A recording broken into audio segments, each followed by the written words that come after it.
Greetings, this is Rick Powers from Western Technical College for Basic Statistics. Lesson 21, Assessing Normality. One very important question, how do we know if a data set is bell-shaped?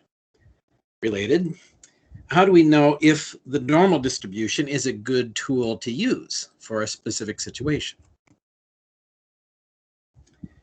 There will be situations, see the next lesson, where we can answer that question in a good way. However, in many cases, we don't have a clear method to answer that question.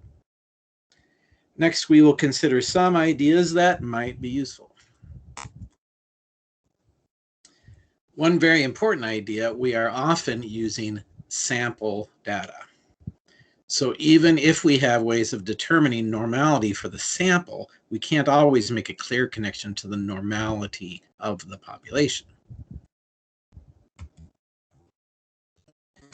One method promoted by various textbooks is called the QQ plot, or a normal probability plot. It uses a complicated formula to transform a data set into a graph with two variables.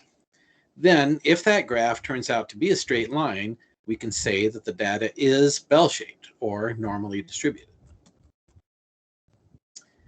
The big question, though, how straight does it have to be?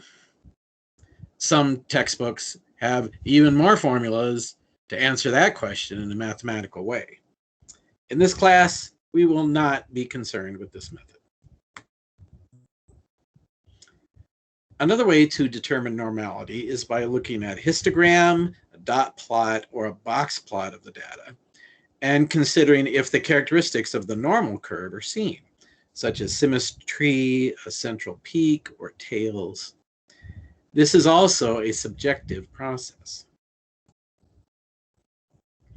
Later in this course, we will consider a method of comparing a given set of probabilities to an observed set of probabilities.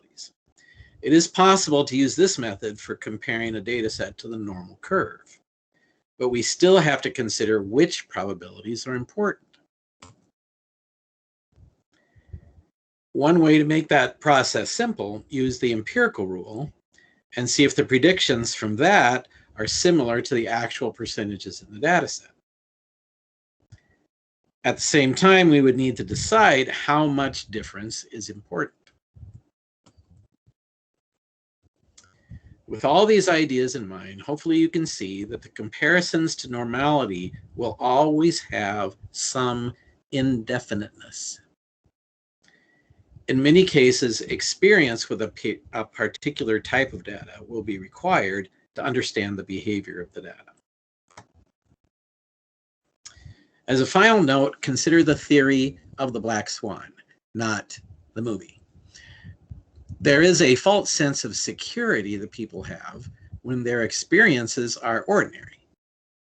All swans are white. But we should be aware that our experiences are limited. People in Europe were surprised to find out in the early 1700s that there are black swans in Australia. In a similar way, assuming bell-shaped data might be easy, but it could also be a major error.